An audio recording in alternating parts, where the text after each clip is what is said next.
Okay, are we live? I think so. All right, dude. Yes, we are live. What's up, guys? This is Dem Keys, and holy shit, dude. I ended up going on an unintentional um month-long hiatus. I only realized that it was a month long after I when I was setting the title for today's stream, and I looked at the date because I usually put the date at the end of every stream title, and I noticed that the last time I streamed was the 8th of October, I think. Yeah, and we are currently on the 13th of November, so it's actually a little more than a month.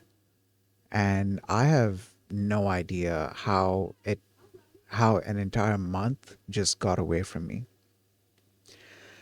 Holy shit, dude. It's it's been I mean, I've been busy.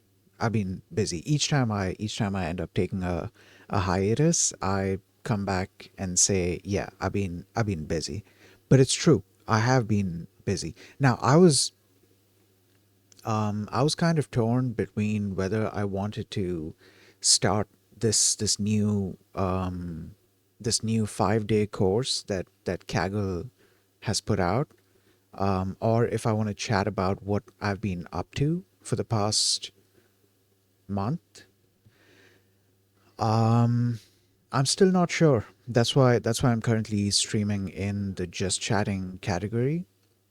I definitely do want to explore. Give me a second. Let me open up the browser here. Yeah, I definitely do want to explore this course. I'm going to go through the entire course. The course is actually going on right now, and they are giving like active updates. Um, so far, we are done with day one, day two. I think today was day three. I believe today was day three. And wait, oh no, sorry. I think today was day four, and then day five is gonna be tomorrow. So November the 13th. And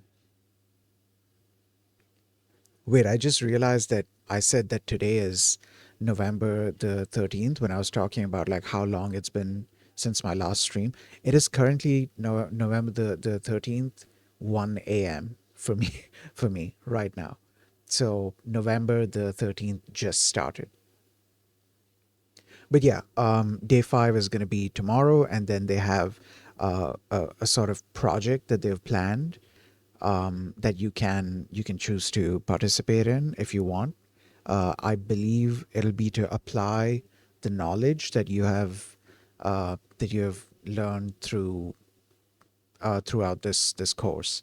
So I do wanna go through the course, and I kind of want to find a way to do this on stream, even if it ends up being a mute stream, which I'm trying my best not to do.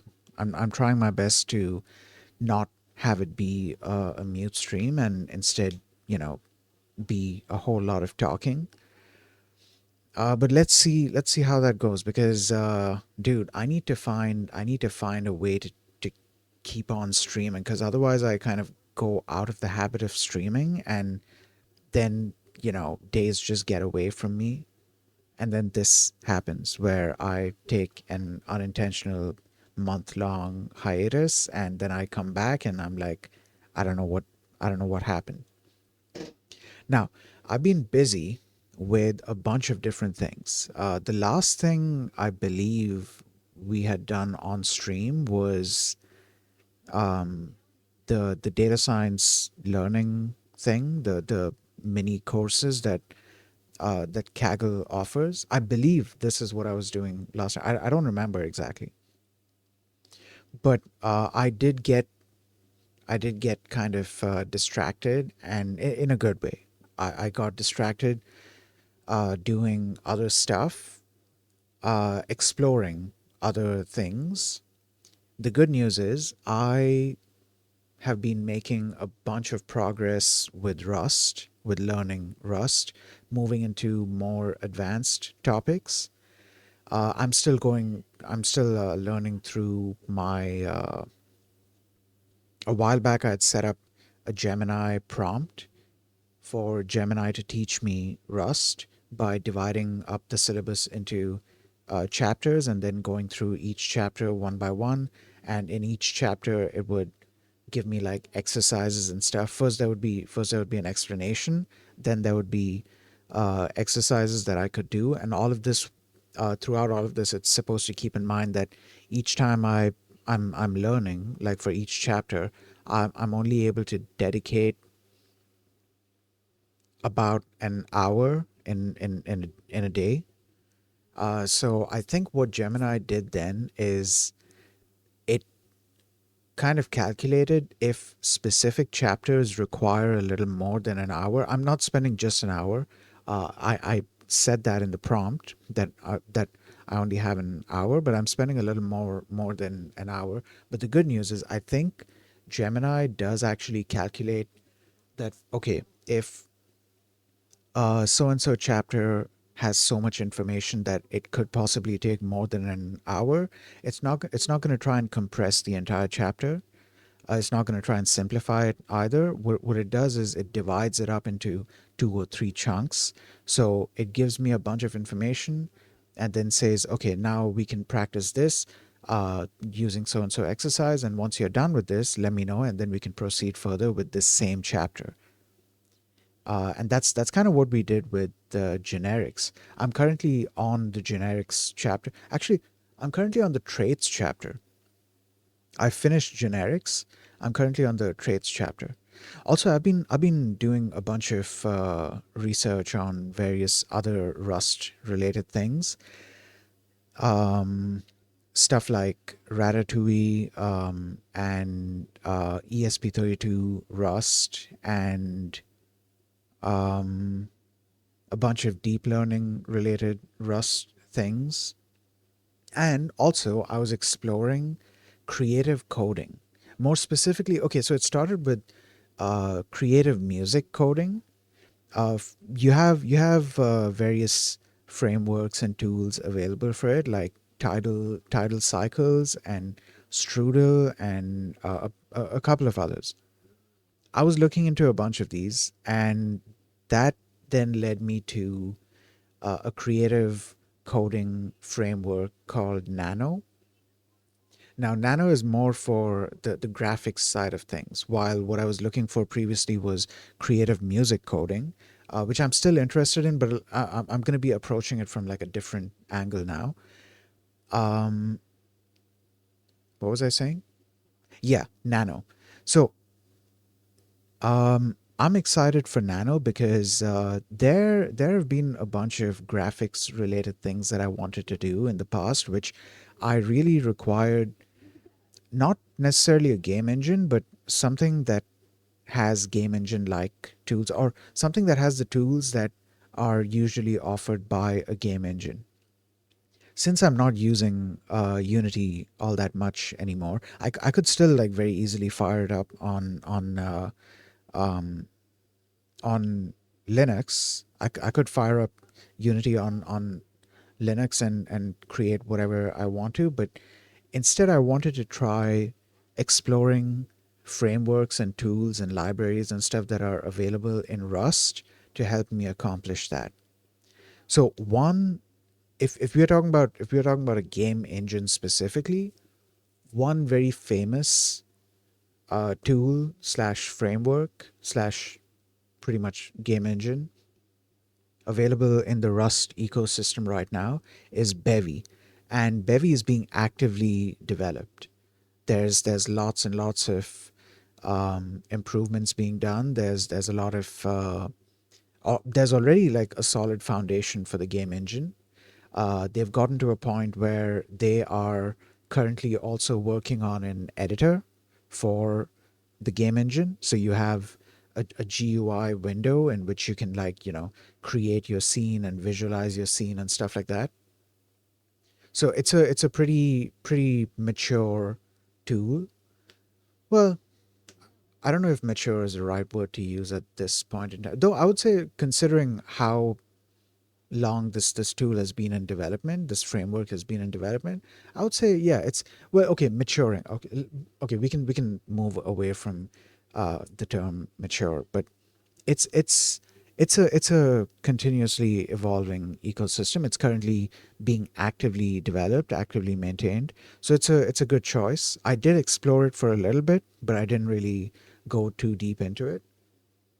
But I really liked Nano. I don't know if I mentioned that the creative coding framework that I found is called Nano, but yeah, what I found is Nano, and I'm actually really interested in doing creative coding stuff through Nano, and there's a bunch of ideas that I have for various things. So for one thing, I've always been into live VFX, live visual effects stuff, and I loved watching other people's live streams where they do live VFX stuff, live VFX to music, basically VJing, I guess it's called. And I wanted to create my own similar program where I could do either live or pre-recorded, but mostly live stuff. And then I got the idea that, okay, if I am able to use this for graphics related stuff, why not also try to make a game with it? Granted, this framework is not meant for making games, it's meant for another purpose, but there's nothing stopping me from trying to use it to make a game. And the good news is, and I noticed this with the Rust ecosystem a lot. A lot of times when you have like big sophisticated frameworks or libraries, they tend to have various modules within them, various components. They tend to have modular components. Let's say that. And you are able to use these components individually for various purposes. A good example, with Bevy, give me a second. I need to. Oh shit, Summer, welcome back, dude. And welcome to the stream. Welcome back. Why did I say welcome back? I'm the one who just came back after like a month of streaming. How are you doing, man? Well, at least now I know you're alive. Dude, you could have just messaged me. Actually, did you message me? I remember seeing a thing on MSN. MSN. Holy shit. No, that's a throwback. No. Um, what is it? Facebook Messenger. Yeah, I remember seeing a notification from Facebook Messenger. I didn't see your message pop up in the notification. I think for some reason it didn't show up. You did? Okay, shit, my bad, my bad. Yeah, dude, I've been busy. I've been I've been dude, I've been busy. I've been super busy. I was just talking about like the various things that I've been busy with. Um I was oh okay, what was I saying? Nano. I was going to mention about how, okay, Nano is not meant, it's not necessarily geared towards game development. However, you could still use it for game development. And here's where the modular nature of various frameworks and libraries comes in. Um, so, Bevy. Bevy uses the entity component system to sort of track objects and how do I even say this? It's the architecture that Bevy uses to handle objects within a scene and to affect objects and entities within a scene. So the basic idea behind an entity component system is that you have, instead of game objects, what you have is entities. An entity is just an ID. It's essentially just a label to identify something. And to these entities, you can attach components. Components are basically just data. Components are just collections of different types of data, right? So you can have you can have an entity that has a specific set of components attached to it, right? And then you can write systems. And keep in mind, the components are just data, right? The entity is just an ID. So within your scene, within your world, you're maintaining this relation between these entities. You're saying that, okay, for this ID, this entity has X, Y, and Z components attached to it, right? And then what you could do is you could write systems. So this is where, entity component system. So then you can write systems. Systems are your logic part. That's not data. Components are the data. Then you have systems where you can write logic that operates on specific sets of components. These sets of components are also called archetypes. So it's basically just a specific combination of components. So you can write systems that operate on specific archetypes, and this is a very interesting approach to game development, which I'm just not used to, because I started out my game development journey in Unity, and Unity uses the game object architecture, whatever it's called. I guess the I guess you would call it the object oriented programming. So the OOPS kind of architecture. Oh, is it OOPS or OOP? I think it's just OOP. I think the S is not necessary. So it uses the object oriented architecture as opposed to entity component system architecture. Though they did introduce ECS later on. I don't know how well integrated it is with the game object architecture at this point, because I haven't touched Unity in a while. But they were making a lot of progress with their ECS system. Anyways, going back to Bevy Bevy has an ECS module to set up an entity component system, or to allow you to use an ECS architecture. But it's not, at least from what I know, it's not very like tightly coupled the with the engine. It's made as a separate component, as a separate module. So you can very easily just import that into your other project without importing the entire Bevy game engine. You can just import that the Bevy ECS module into your project. So, for example, in my case, into my Nano project, I could import the Bevy ECS component, and then I could write a game where the rendering is handled by Nano, but all of the other logic is handled by the ECS. And that's kind of what I want to do, because the idea there is I want to get better at using Nano, because I want to use Nano for various other things, not just game development. Game development is just one excuse to use Nano. I want to use Nano for creative coding, and who knows, maybe even I could use it for some of my VTuber stuff. I have some ideas of stuff that I want to create eventually. So yeah, I've been busy with that. I've been doing a bunch of research on tools and libraries for using various deep learning models. Um,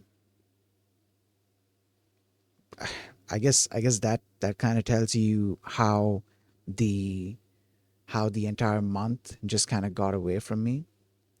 But I've been making progress, dude. I haven't made progress on the AI voice uh, what was it? What was it going to be called? The Stream AI voice app thing. I haven't made I haven't made too much progress on that front, but I have been making progress on building up a foundation to allow me to get to that point. Because now that I'm learning, now that I'm getting better at Rust, and I'm using various libraries, I'm gonna eventually be able to set up that program that I wanted to set up.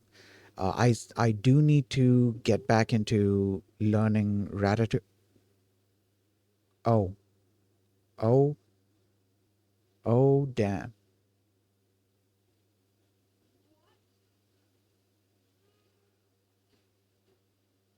Okay, okay, yeah.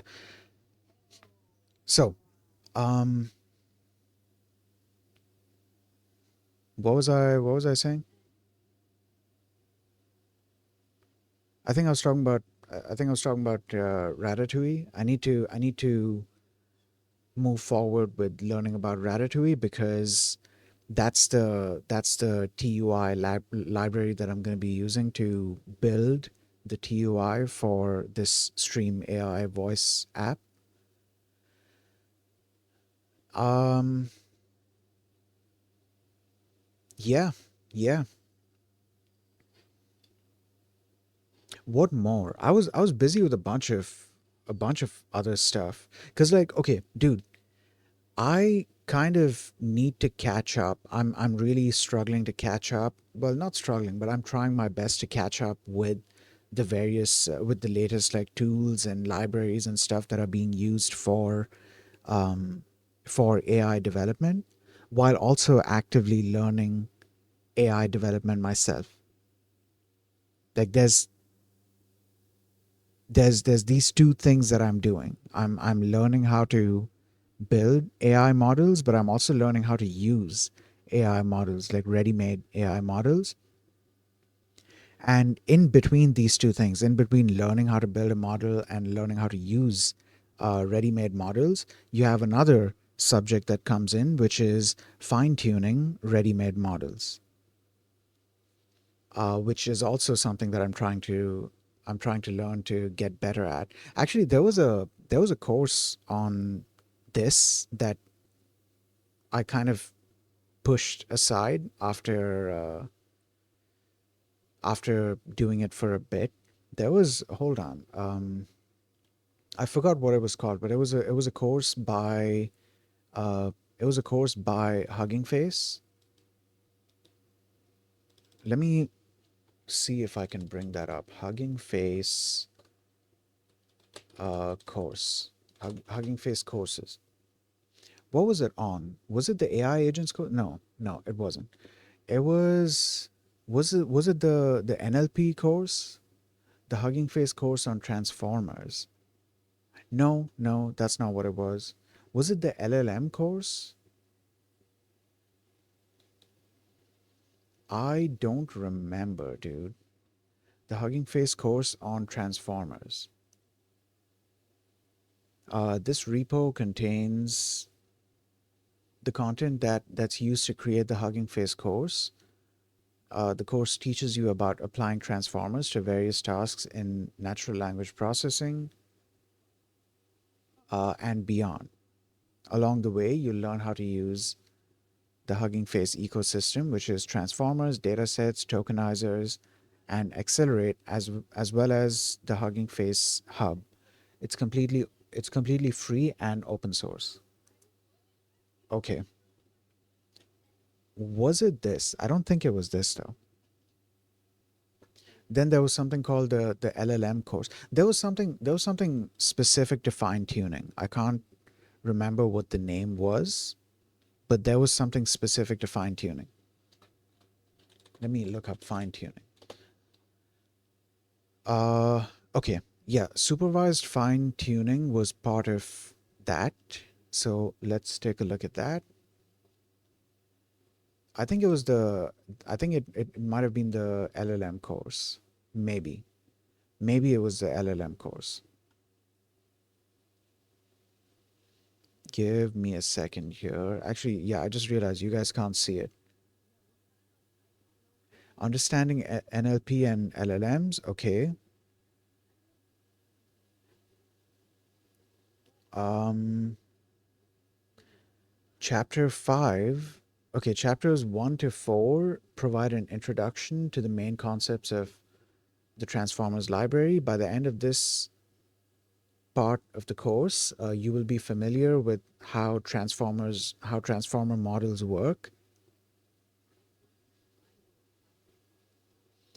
and will know how to use a model from the Hugging Face Hub, fine tune it on a data set, and share your results on the hub. Okay, chapters 5 to 8 teach the basics of datasets and tokenizers before diving into classic NLP tasks and LLM techniques. By the end of this part,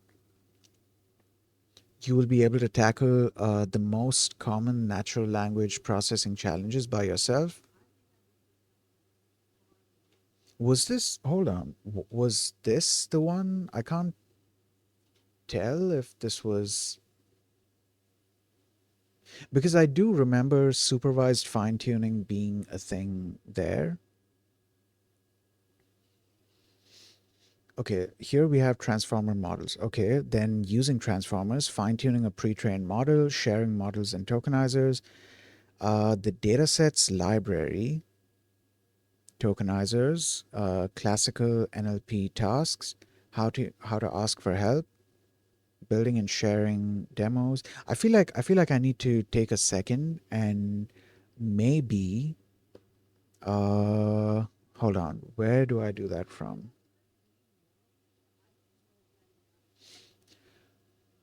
Um I think I would do it from here, maybe.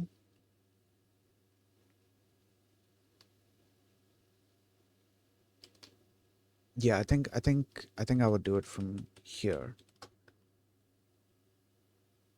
Now, here here I need to go back and back and back and back. This was the update thing. Okay, okay. Yeah, there it is. Okay, so at some point later on, I'm gonna need to.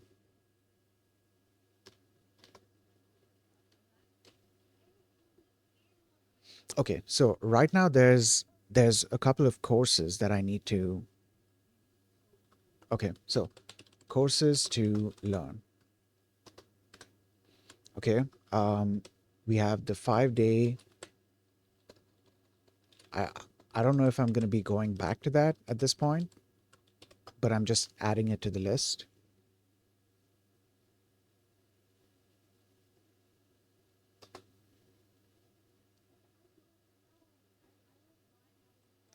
Give me a second here. Doing SSH on one specific machine of mine has been misbehaving a little bit. So, okay. Then 5 day, what is this? Agents. Agents course. Actually, maybe I should also write down who it's from. So that way I'll remember.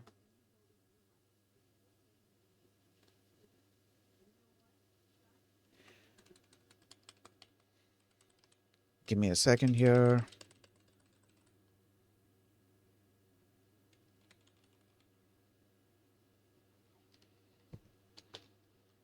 Okay, where is this being captured? I think it's being captured here, right? So I can just do it here. Okay. So, okay, Kaggle, and here Kaggle, and then down here. Wait, are we done misbehaving? Okay, yeah. All right. Now,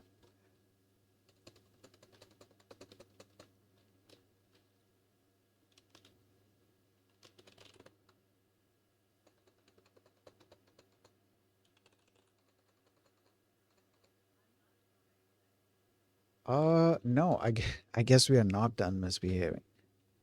Fine, let's just do it through this. It's okay. So, HF LLM course,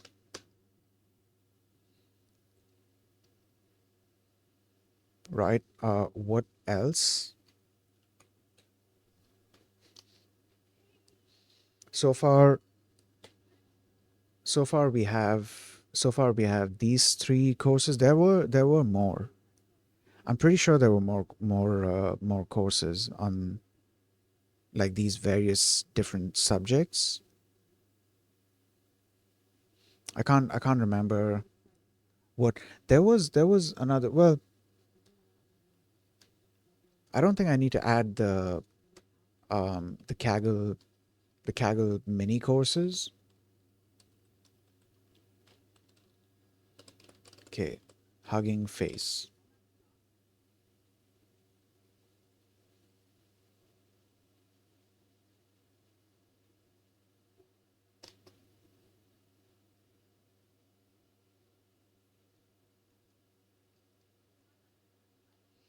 Wait, I'm curious if I have the same issue here as well, because I have SSH running on another machine as well.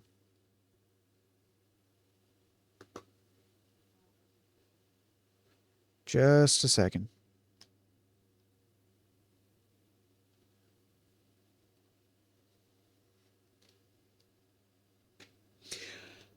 Okay. Yeah. So these are the five. No, these are the three courses that I need to spend some time learning. And I'm not just going to be learning about these courses, or I'm not just going to be learning specific things from these courses. I'm pretty sure I'm going to be learning like a bunch of, you know, there's going to be various bits of information that's going to help me in other stuff as well. So that's kind of why I want to spend time learning this. And even in general, even if I wasn't getting like the extra bits of information, I do want to learn uh, about AI agents, because I've ever since I've seen the topic of agents pop up, I never really got a chance to dive too deep into it. Like I would like to set up, you know, autonomous agents to do various tasks. I feel like Gemini CLI is a very good example of such a thing. The other day I saw Gemini deploy a sort of what it called a sub agent to do a certain task. And this was when I was doing research on something, because I was looking into, so, okay, what I'm doing right now is as I'm learning Rust, as I'm learning more advanced stuff in Rust, what I'm also doing is I'm disassembling the Rust code that I'm writing. So when I save and compile the thing, the binary that's produced from that, I disassemble that in a reverse engineering tool. In my case, it's Cutter. So I put that into a reverse engineering tool and basically disassemble the program to see what my Rust code looks like as assembly instructions, just so I can get a better understanding of what's going on a lower level in the program. That's that's mainly just for my curiosity. It's not giving me any like major benefit, but like at one point in time, I did do a bunch of like assembly coding just for hobby purposes. So I kind of know what I'm looking at when I'm looking at those assembly instructions. So that's kind of like my interest. But wait, why did I start talking about this? I forgot why I was saying that. Anyways, yeah, yeah. Dude, I've been busy. There's Holy shit.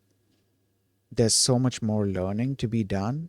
I want to get done with learning the basics of Rust. Not at this point, not even basics. Like I'm definitely not a beginner in Rust anymore, which honestly it feels kind of good to say that I'm not a beginner in this language anymore. I have I have I have a good bit of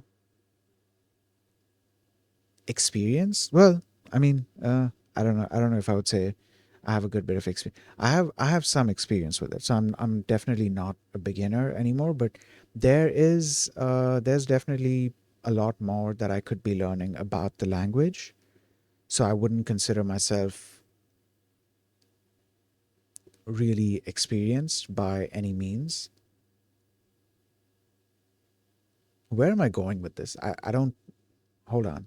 What was I saying? Oh yeah. So I wanna get done with my the syllabus that I've been, going through. I can read out the chapters. Hold on. Cause I believe we are currently on chapter 10, maybe, or 11. Let me just open the thing up. Rust Gemini prompt. Okay. We got done with oh wait, no, not 10, not even 11. We are on chapter 9, which is traits. Chapter 8 was generics, and now we are on chapter 9. After traits, we're going to be looking into lifetimes. I definitely need to explore the concept of lifetimes a lot more, because I feel like this is something that I kind of touched on it and I got like very basic knowledge of it. The the the basic idea there is to tell the compiler, it's to give the compiler, um, the basic idea is to give the compiler an idea of how long a certain thing is going to live. So the compiler needs to know exactly when to release that memory. So you need to tell it that, hey, this thing is going to be living for this long. And to do that, you specify a lifetime for it. The next thing is closures and iterators. So I've kind of explored both of these concepts to a certain extent already. Closures are essentially, at least from what I remember, it's Rust's version of an anonymous function, or like a lambda function. And then iterators are, so far all I know about iterators is that, yeah, this is a collection that you can iterate over. So if you are running a for loop, you're usually iterating over an iterator. I would like to explore this concept more in detail as well. So that should be fun. Then we have smart pointers. This is where we explore the concepts of box, RC, and ref cell. I've explored each of these a tiny bit in the past, but I haven't really had a chance to use them too much. I think I used ref cell in I'd made a tic tac toe game for, dude. I should try to remake that same tic tac toe game, but in Ratatouille instead. I don't know if I can like build it on top, because I didn't build it to have like a separate front end be pluggable into it. I didn't really build it in that way. But I wouldn't mind rewriting the entire logic to work with Ratatouille instead. That should be a fun project to get into. But yeah, that's chapter 12, which is smart pointers. Then chapter 13 goes into concurrency. Hold on, words. Chapter 13 goes into concurrency, which is where we explored the concept of threads and message passing and shared state concurrency. I have no idea about these last two things, but I do know about multi-threading, about threads in general. So that should be exciting. Chapter 14 goes into unsafe rust. I'm definitely implemented. I'm definitely interested. So sorry, I was reading one of the sub chapters within that because it said implementing unsafe traits. So I was like, I'm definitely implemented. No, I'm definitely interested in learning more about unsafe Rust because I haven't had the chance to explore that concept a whole lot. And the final chapter is probably FFI, which is actually FFI, which is a foreign function interface, and macros, and then testing best practices and benchmarking. Dude, slowly we are getting to that point where I will feel much more comfortable with doing a bunch of Rust stuff. I'm already feeling like pretty comfortable with it because I'm slowly starting to explore more and more Rust related things. For example, their async runtime called Tokyo. I initially didn't have I wasn't able to explore it too much initially because I found things a tiny bit confusing. But then recently I was looking into task schedulers, which are Rust based.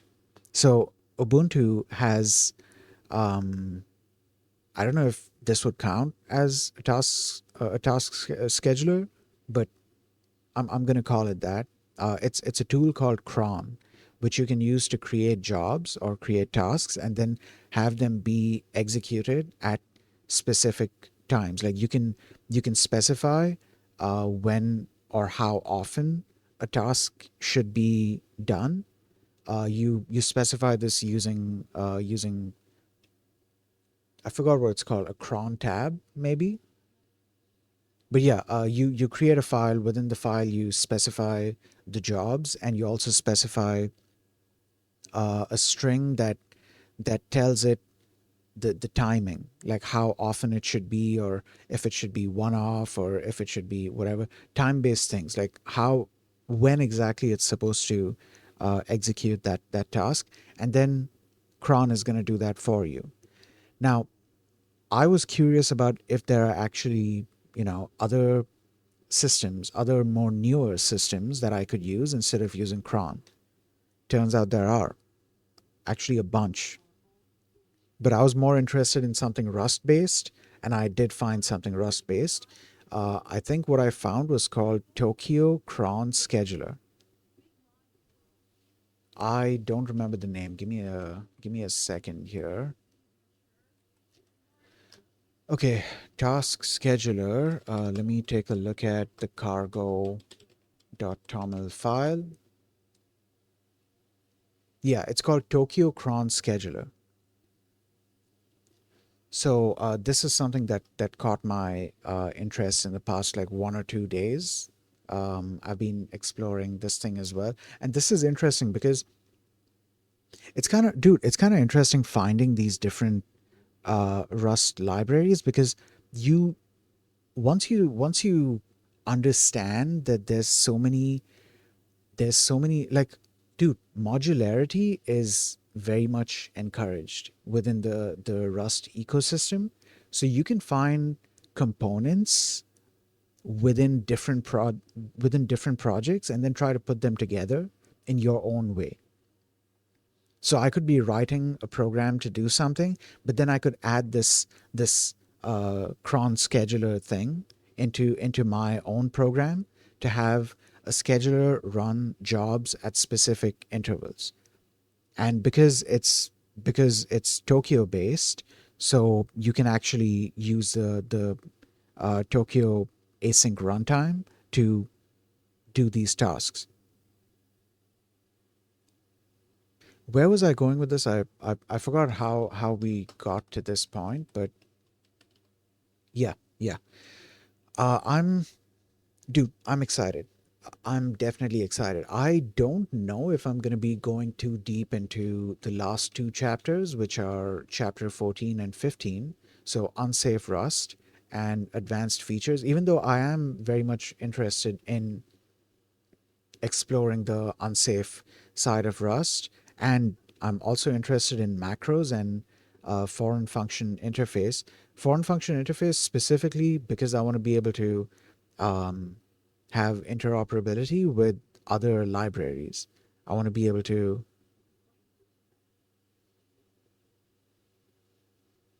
I want to be able to write sort of, I don't know if I would call them wrappers or bindings.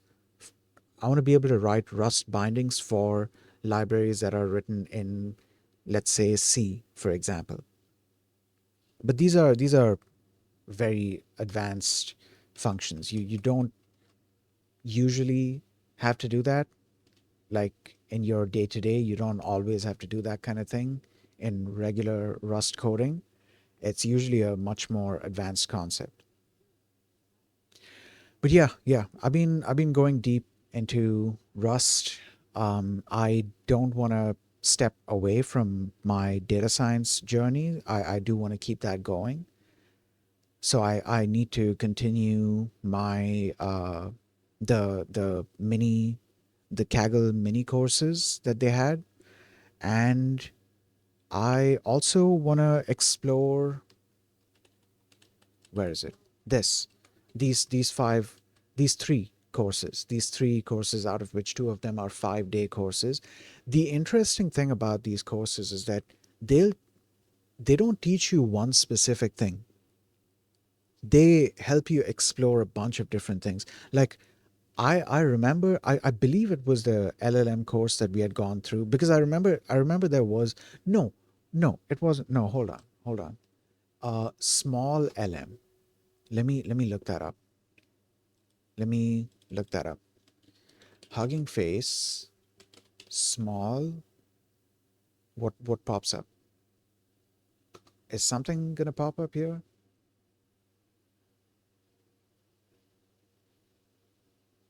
Okay, give it a second. My internet is misbehaving. Give me a second here. I'm starting to think that it's mainly this specific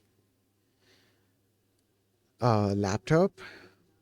Like maybe the Wi-Fi adapter is not doing that well, so maybe I should try using a USB to Ethernet adapter. And oh, there it is. Welcome to Small Course. That's what it was called. Small Course. Everything about small LM and small VLM family of models. There was, yeah, okay, so we were looking into Small Course.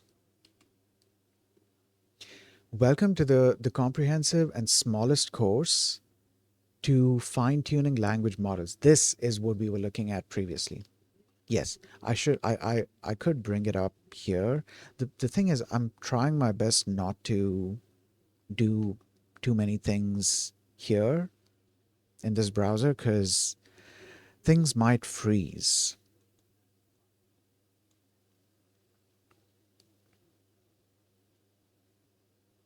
Give me a second here.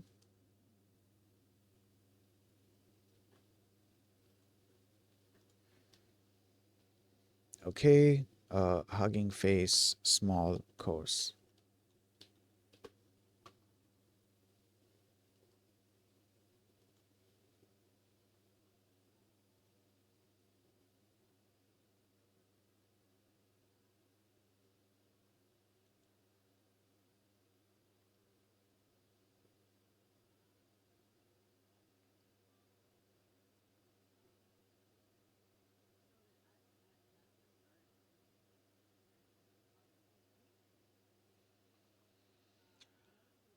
Okay,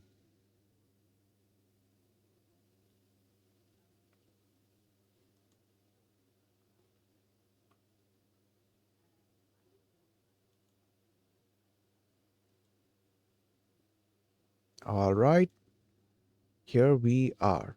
So this was the small course. This is, I believe, this is what we were looking at previously.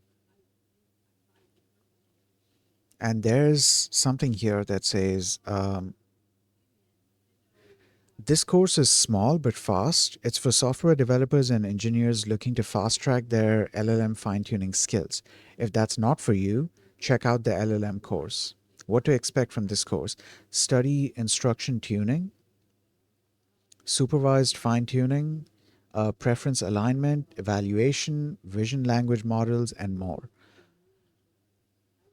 Okay, now something worth exploring is, does the LLM course also cover these things? Speaking of LLMs, dude, I've been doing research on not just LLMs, but like the tools that are currently available for running LLMs and the various specifics surrounding LLMs. Like for example, I found out about a format called GGUF. I just call it GUF. I found out that apparently this format can be used. Hold on, I have the explanation over here because I've been having a conversation with Gemini about this.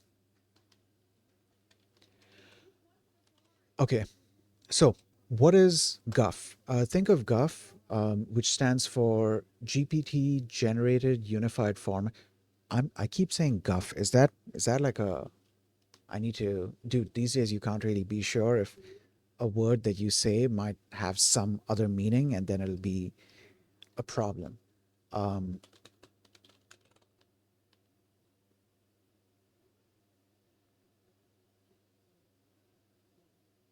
oh, okay. Um, Trivial or foolish talk or ideas. Okay.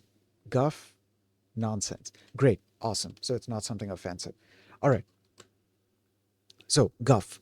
Think of Guff, which stands for GPT Generated Unified Format, as a special a special box designed and to hold a trained neural network model. It's not just the model's brain, which is the weights, it's also the user manual that describes the model. This user manual is the metadata. So a GUF file is a single file that contains the model's weights, which are the learned parameters of the model, the result of its training. It also holds the model's architecture, and this is something that I was super interested in. I was interested in figuring out how exactly you are giving a description of the entire model within this file, like what's going on there. Because in PyTorch, if you're trying to define the model architecture, then you're defining an entire class with possibly subclasses within it. Um,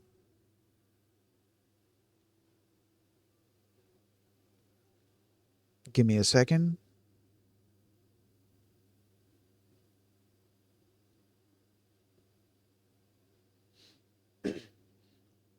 Okay, yeah. So what was I saying? Yeah. Generally, like on the PyTorch side, you would be defining the entire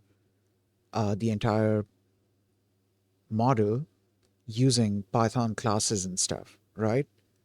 But that's like you have to write the code.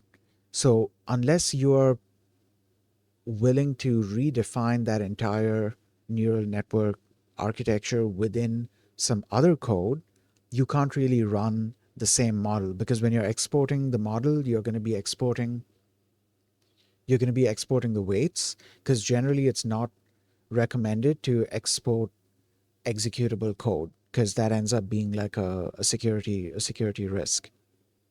So what was I saying? I keep losing. Okay, yeah. So my question was how exactly they're defining the model's architecture within this format, and it was kind of interesting. I believe it came down to um,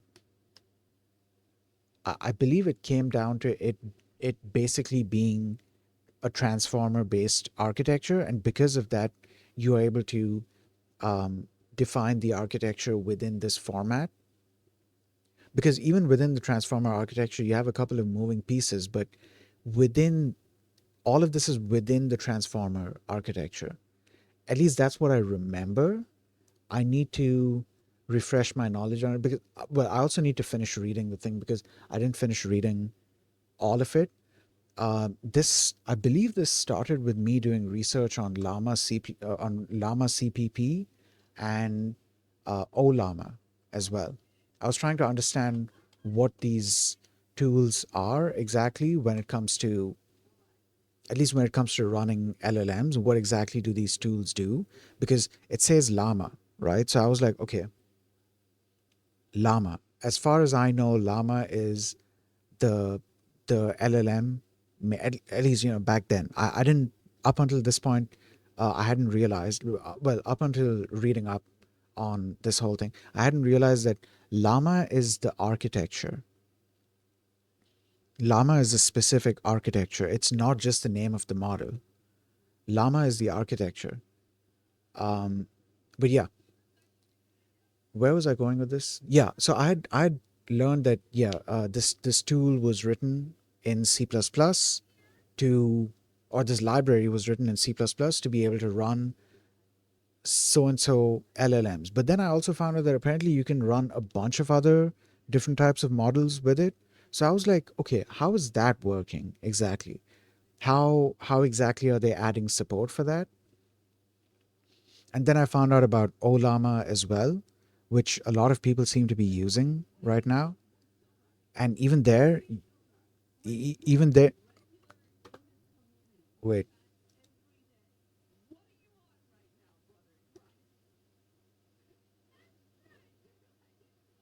okay, yeah, yeah, okay. So, Llama CPP and Olama. I was doing research on both of these things, and that led me uh, down the rabbit hole of a lot of other information.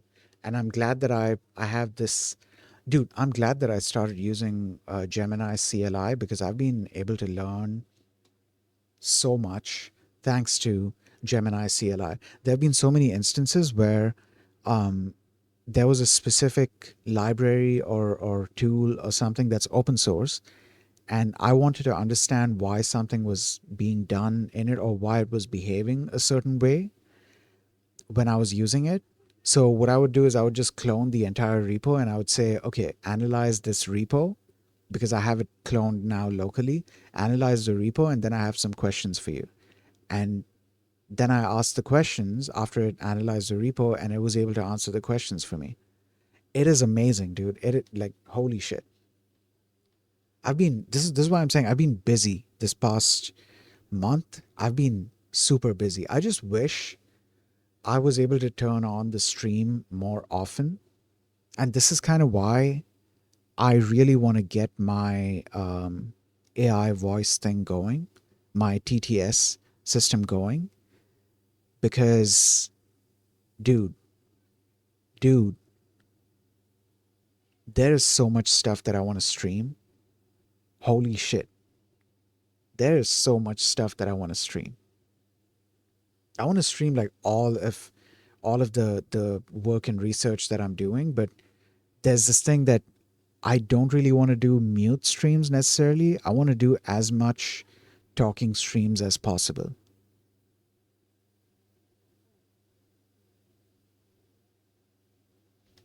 And that's kind of why I want to introduce the, what do you call it? That's kind of why I want to introduce the TTS system so that there is some actual talking going on.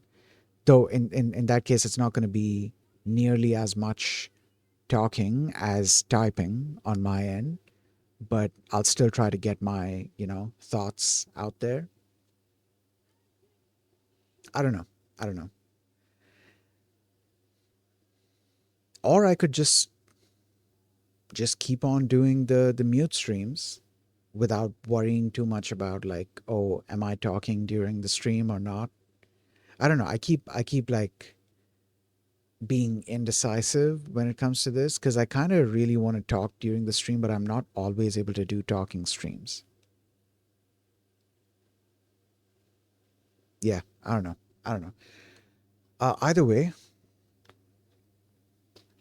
Oh yeah, Guff. I was looking into Guff as well. So the Guff file is a single file that contains the model's weights, the model's architecture, just single, the model's architecture, the tokenizer, and other metadata. Okay.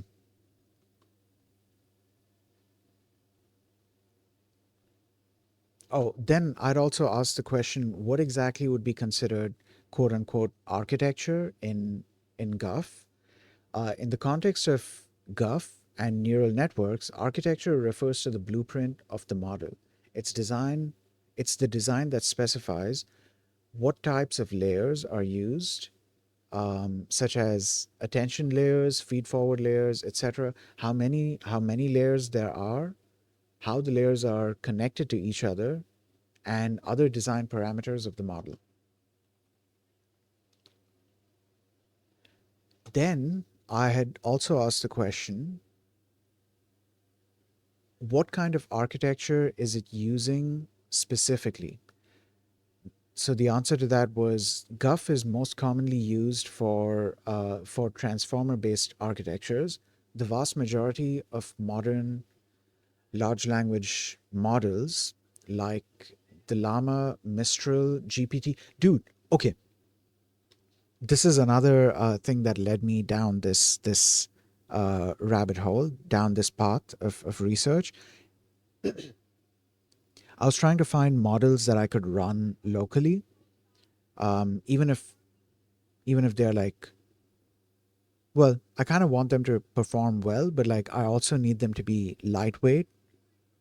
So like I don't want just one token per second, right? I want something that can run decently on my not so decent hardware. And it turns out there are options now. You do have options. And I found out that you have Llama, you have Mistral, you have GPT. You also have other tools or other libraries through which these models are being built. So, for example, there's um, Nemo was somehow involved. Nemo is NVIDIA's own library for building and running these models. Maybe not building, but running these models. I don't know if you can actually. I don't remember. I don't want to give wrong information, but yeah, you can use it to run these models, and I'm assuming it's a lot more optimized for NVIDIA GPUs. But yeah, I have to do research on that as well. Dude, this is what I was talking about. There's so much stuff that I want to do research on. There's so much catching up that I have to do because things are moving really fast, dude. Things are moving incredibly fast, so much so that I cannot afford to get distracted with other stuff. I need to, oh God, chill out. Hold on. What's going on?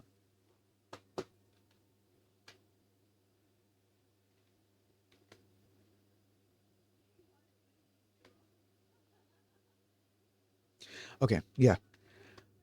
Um, yeah. So much so that I can't afford to get distracted with anything more than what I'm already distracted with.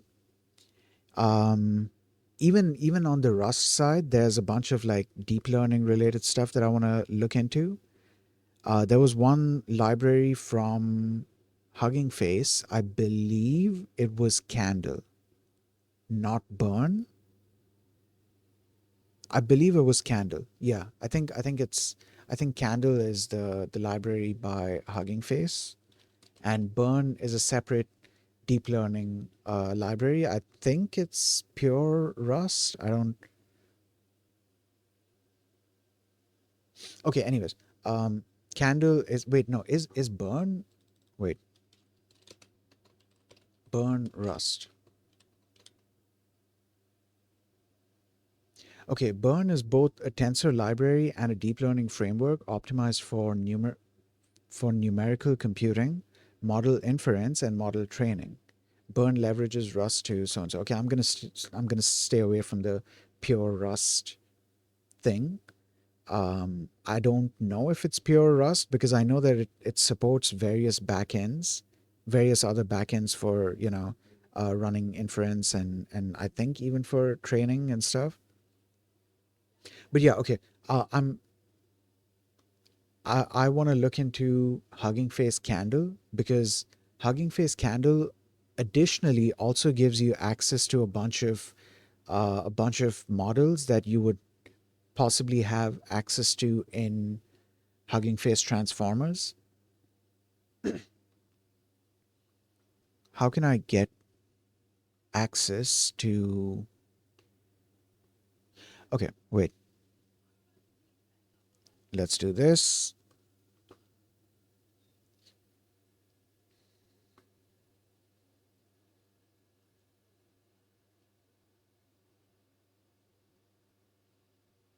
Just a second here. Okay, okay. All right. Um, HF Candle Rust.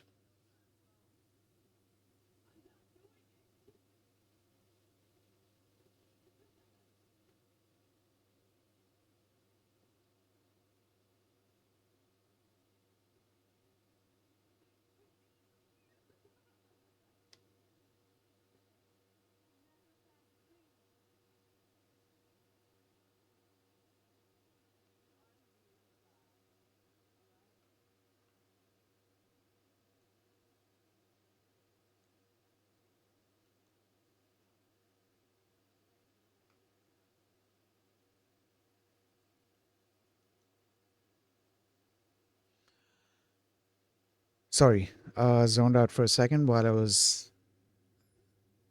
surprisingly still doing the stuff that I was supposed to be doing. Okay, let's just wait for this thing to load. Oh, wait, I just realized something. Yeah, we need to go back because I realized something. Let this thing load and then I can show it to you guys. But yeah, okay. So, candle. Oh, I guess there's nothing to worry about.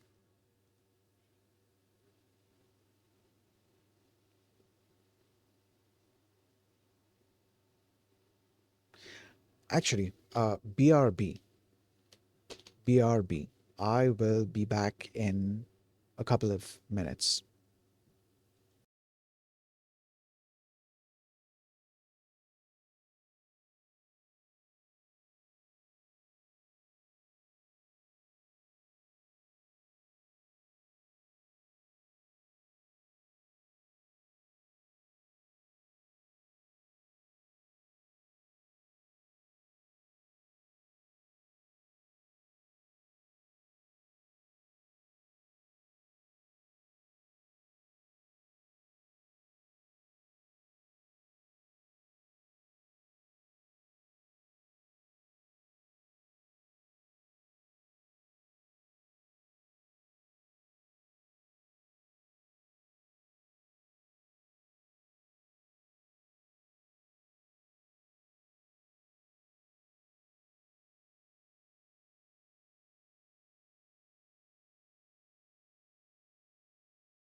Oh, okay.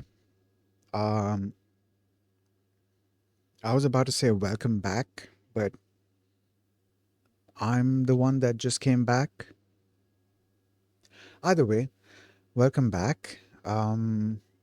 Yeah. So, Candle. So initially, when I was looking into Candle, I was like, okay, I'm I'm looking at how to. I'm trying to understand what all I can do because I was looking for excuses to use Rust, and well, what better excuse than the current subject that I'm, you know, infatuated by. So I started looking into Candle and also Burn, and there were a couple of other um, things as well. I also looked into the Rust bindings for Torch. So there's a library called TCHRS. So it's basically a library that provides Rust bindings for the Torch library. The way you have PyTorch, which is Python bindings for the Torch library, you have Torch Rust, which is Rust bindings. But that uses PyTorch. That uses the Torch library in the backend. So I was like, okay, why don't I explore more Rust, more pure Rust alternatives? Because another reason for me wanting to do a lot of it like more Rust based was because I wanted to have the possibility of moving some of this code over to microcontrollers, because microcontrollers is another thing that I'm doing with Rust. Like microcontroller coding is another thing that I'm exploring with Rust. Previously, I was doing ESP32 programming using MicroPython, which is basically, Python, but like it's a smaller subset of Python features, and it's more optimized for embedded devices. But then now that I'm doing Rust stuff, I was like, okay, uh, let me explore that avenue using Rust. And it turns out there is a massive ecosystem for this as well, a massive, continuously growing, actively developing ecosystem for microcontroller programming. And dude, the way that they've set this up is it blows my mind, especially the this whole idea of like abstraction layers that they've set up, because of which you can use pretty much the same API for multiple purposes, or rather for multiple platforms, as long as you implement as long as the right drivers are implemented for those specific platforms, you can use the exact same API. Like that's, dude, the thought that they've put into designing the whole system is it blew my mind. And it's not just with this one thing. There's various other various other frameworks and libraries in Rust where I've seen a similar thing happening. It seems like a very common theme in Rust, and that's actually great because you have abstraction there like as a default thought. It's like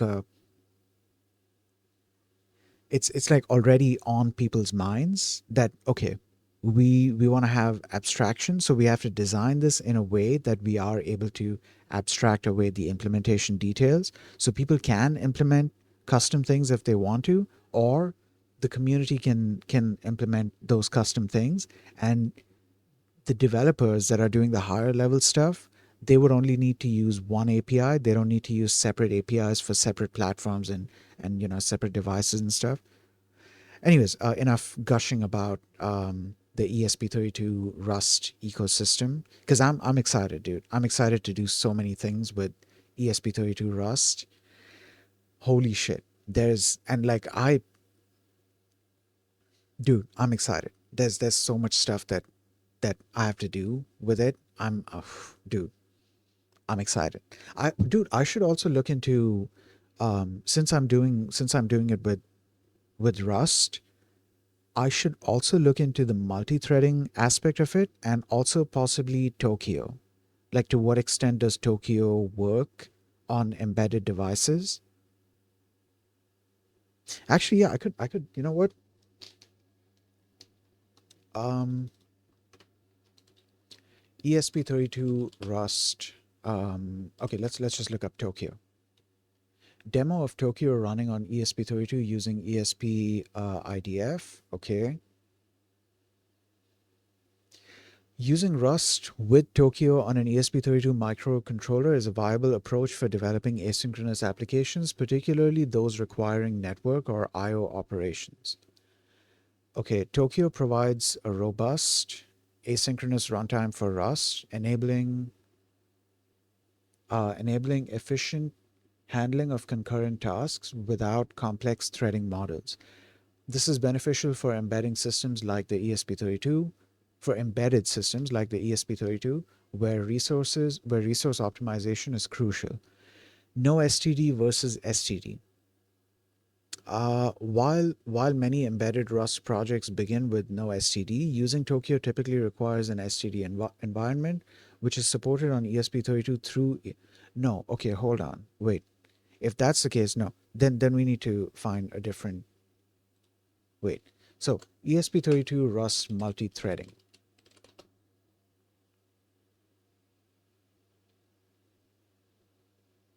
Right. Okay. It seems like I'm gonna need to do some more research on this because okay, you have the ESP IDF side, um, which that's ESP32 or whatever the company is. That's their own version of it. But then there's also a community maintained version, which I'm kind of aiming more towards using that. No, you know what? Okay, I'll have a conversation with Gemini about this because once you start doing more complex things with an ESP32, you start to have more of a need to be able to do things either asynchronously or in separate threads. Now, the ESP32 doesn't necessarily have um, I want to say it doesn't necessarily have multi-threading, but no, it does have two cores. I don't know if you actually have access to both of the cores. Yeah, I'm gonna need to look into that. Why was I talking about Candle? I was trying, wait, did I move away from the BRB screen? Yeah, I did. Okay, so we are here. Something that caught my attention when I was looking into the Candle framework was this: the fact that it mentioned a bunch of these other models. So I was like, hold on, just a second. Like, all of this stuff is just available out of the box. What's going on? And then I did research and found out that okay, and so some of these are being implemented within the framework. Some of these are the models being downloaded from the hub, and various other like scenarios. So I was like, okay, this can be really interesting. So I'm not limited to just building models. In fact, that might not even be the main focus of this. Like, this can be thought of as the Rust version of the transformers library, which is like a Python based library. Um, yeah, yeah. So I need to explore Candle as well. There's so many things I need to explore, dude. So many things. Holy shit, there's so many things.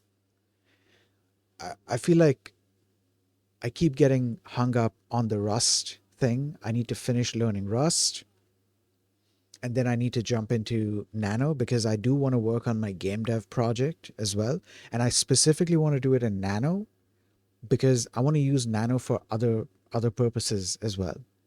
I don't just want to use it for game dev, but using it for game dev is gonna it's gonna give me experience in the framework itself. Previously, I was planning on doing a game dev project in Ratatouille, so it was going to be more of a terminal based a terminal based project. But then once I started exploring Nano, I was like, dude, you know what? I think I want to do it in Nano. Now, where was I? Yeah. So here in this, can I just look at an outline of this course? Give me a second here. Okay, LLM course. Oh, this is we select. Okay, okay, right. LLM course and then a small course. So I need to decide if I want to go with this course or if I want to go with this course because there's already a bunch of information within this course, but I kind of feel like if I go with this course, the LLM course, then I'm going to be learning a lot about the various tools that are available within the Hugging Face architecture. Give me a second here.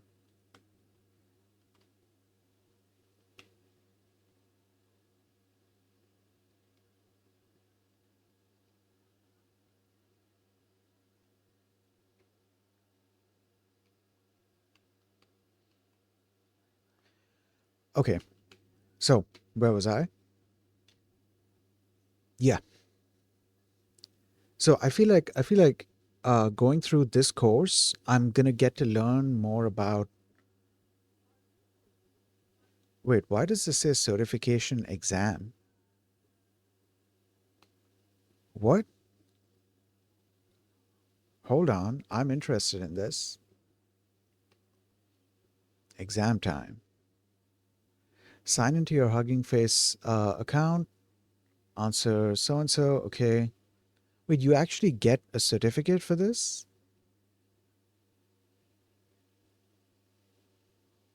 Complete chapter.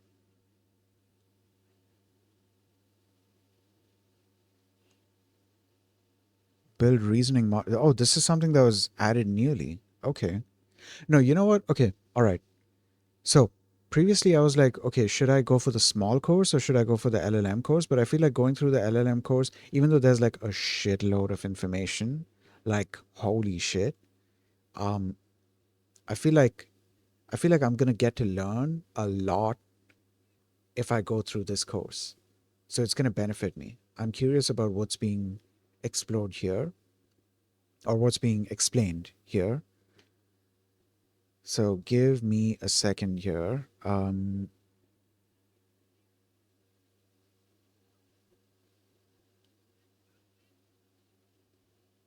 Oh, chill out, chill out, chill out. My mouse input is stuck. Stop scrolling, dude. Okay. Let this finish loading. Okay, there we go.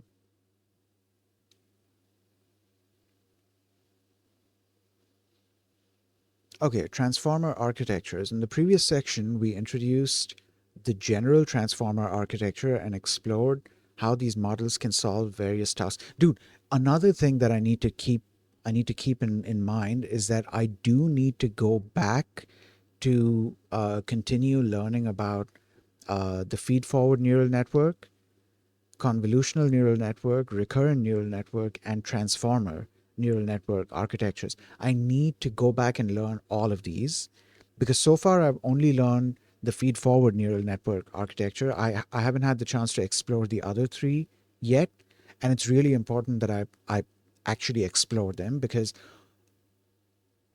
almost all of the other models that I'm using, almost all of the other like ready-made models that I'm going to be using as is or fine-tuning or whatever, they all contain components of these similar architectures. So I definitely want to learn how to. I definitely want to learn about these architectures, so I can build stuff on my own as well. I don't just want to, use already made models. I don't just want to be stuck to only fine tuning, even though let's be honest here, the majority of the majority of the already made models, or okay, I guess I can just say ready made models. The majority of the ready made models, they have been trained on insane amounts of data, and they've been trained using computing resources that I can't even imagine having. So there's no way that I'm going to be able to train those kinds of models. So generally, it's a good idea to just fine tune those models. But I still want to learn how these architectures work. Even if I'm not going to be training a model of that size, I do want to learn how the architecture works because, well, I want to learn how the architecture works. That's basically that's all I can say. Like the fact that these models are built, these models are trained on massive data sets, and they're trained by multi-million dollar companies because they have the resources for it. That's not a reason for me to not learn, or for anyone actually to not learn how these architectures work. Because what if I want to get a job with one of these companies building such models, you know? um yeah. So I guess, okay, transformer, uh, uh, transformer, no, I guess I'm going to be sticking with the LLM course. We should probably do that after we are done with the agents course, and maybe also the Gen AI course. How how up to date the Gen AI course is going to still be, because the Gen AI course was months ago, if not a year ago. I don't even remember how old the Gen AI course was. Is there a date on it? Hold on.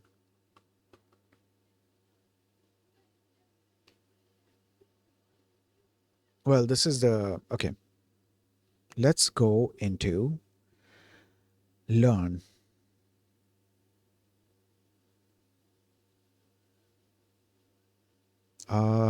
Here.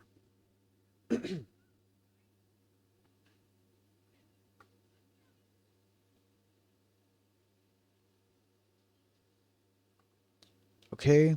In learn, we are currently in this intermediate machine learning, and then we have data visualization as well. And then the exciting thing, intro to deep learning. Actually, okay, I'm excited for this because this will introduce me to the architectures that I'm looking to be introduced to. And I'm actually also, yeah, I just remembered. For each of these, I'm gonna be taking the help of what do you call it? Gemini CLI. It's gonna be kind of cheating, but not really cheating, because here's the thing, right? With Once we get into the deep learning section, in order to actually create the models, we're going to be using TensorFlow. The course asks you to use TensorFlow. I don't want to use TensorFlow. I want to use PyTorch. I've been learning PyTorch and I want to stick with PyTorch. I don't want to learn TensorFlow, because I don't see the point if I'm already learning PyTorch. So I don't want to add that extra load of learning a separate library. So instead, what I'm going to do is I'm just going to cheat. Not, okay, not really cheating. Here's what I'm doing, right? I'm going to take the entire, each exercise that's being given. I'll take the exercise and I'll feed it into Gemini CLI, and I'll say, okay, I want you to convert this exercise into a PyTorch equivalent and ask me to solve that. Once I solve it, you tell me if I did right, and if and only if I've done it right, then you give me the then you give me the TensorFlow equivalent of that solution. So it's not really cheating. Me it's me learning the course material in a different way. I guess that's the best way to put it. It's me learning the course material in a different way.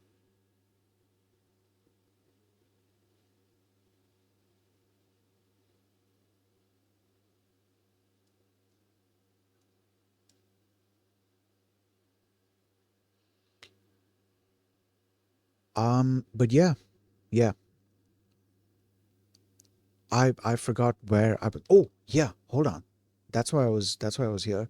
I was looking for these guides. And you know what's interesting? Each time I came into the Kaggle Learn page, which is this page, I never really scrolled all the way down here and I never paid attention to these guides. At some point I should probably at some point I should probably do that. I should probably look at the guides. Um Maybe not the TensorFlow guide, but like the other guides. Um Stuff like transfer learning for CV and NLP, and there's also, 5-day intensive Gen AI course. Uh I could also look into Jax. Yeah, I could look into Jax. Actually, okay, let me hold on. Wait, I was looking into 5-day Gen AI for a reason. I need to see a date if there's a date. Originally held live from March 31st to April. Okay, so it's been a couple of months. It hasn't been a year, but it's definitely been a couple of months. Yeah, it was more towards the beginning. A good like 6 months, I would say. It's been a good 6 months because it was held more towards the beginning of the year, and we are at almost the end of the year.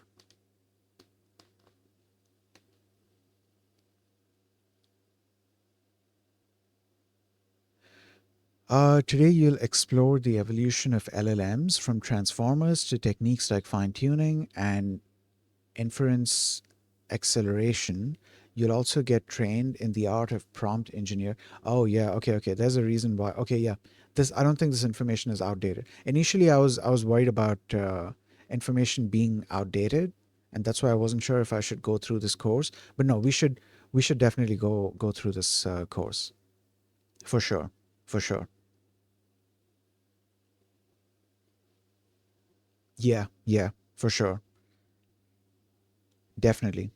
What was this? Check out this bonus assignment. There's more. This bonus notebook walks you through a few more things you can do with the Gemini API. Oh, I believe they've been constantly updating this information.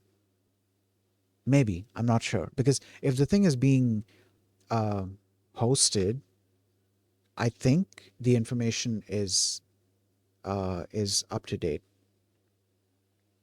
Dude, shout out to Kaggle, man. Holy shit. Shout out to Kaggle. Shout out to Hugging Face. My God, dude, these platforms have, and I guess at that point Google as well. But like, yeah, shout out to Kaggle and Hugging Face because these platforms have helped the AI and machine learning and deep learning community so much, and the data science community as well, so much that it is insane. It is insane, dude. My God. Okay, you know what? I think I'm done talking about all the stuff that I've been busy with. I'm happy to be back streaming. I really want, I really want to stream a lot more, and I want to stream a lot more regularly. Um, but I don't know. I don't know if that's gonna happen. Like, dude, there's nothing stopping me from doing a mute stream, but like, I don't want to do a mute stream. If I'm gonna be doing streams, I kind of want to have at least an AI voice, but that requires me to, you know, go ahead and quickly build the the Stream AI voice app. Something that I could do, actually, yeah, now that I think about it, something that I could do is initially I could build only um because I'm going to be using the Onyx runtime.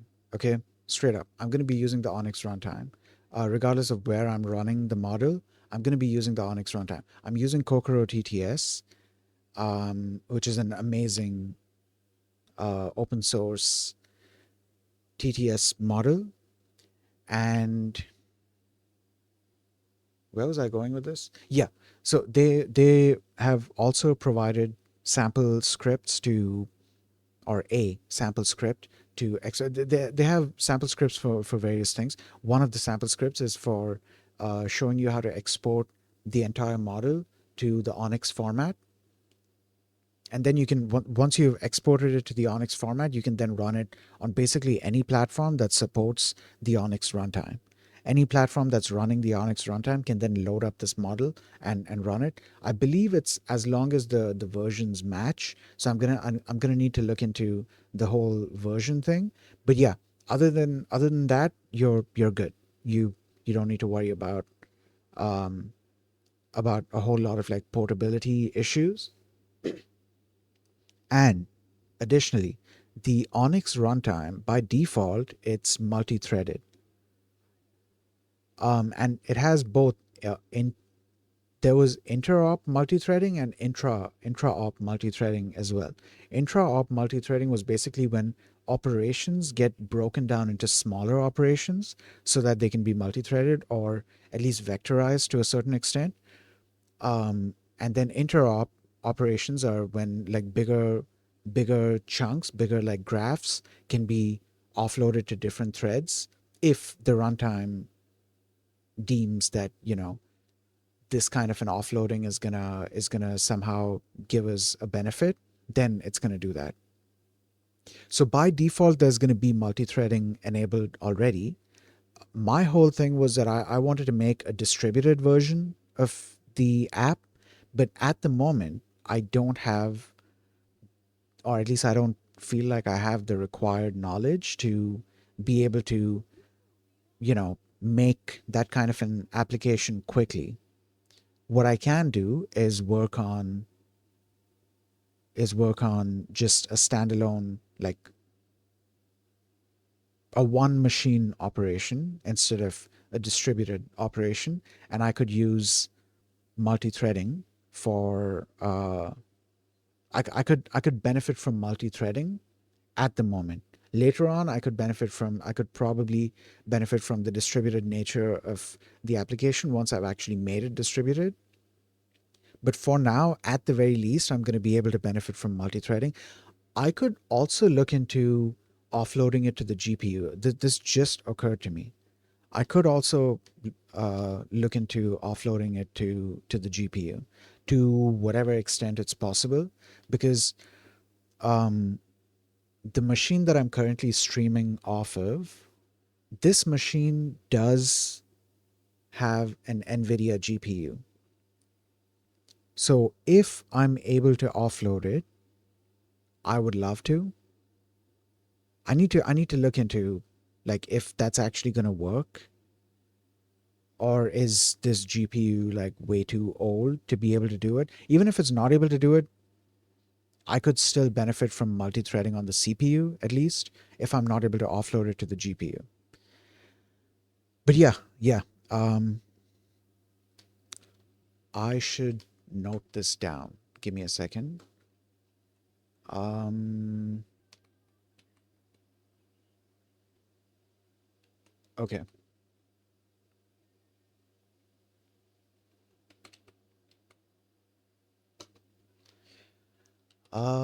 Note.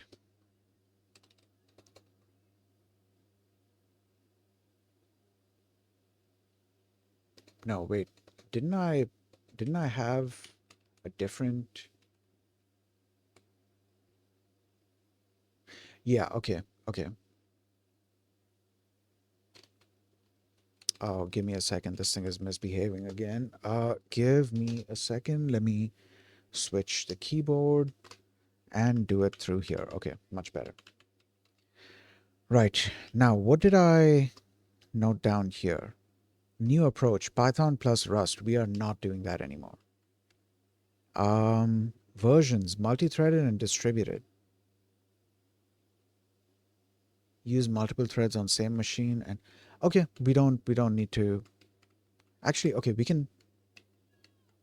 This could still technically apply. Only use Onyx model and runtime? Yes. Okay. Input application. Okay. Okay. Now here's the thing, right? I could do it in Python, but what if I did this in Rust as well? What if? Like, I could do it in Python, but why not do this in Rust?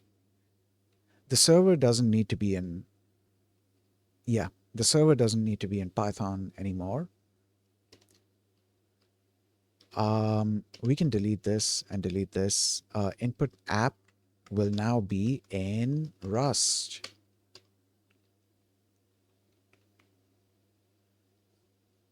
Okay. Only use Rust. No more Python. Lamau. Okay.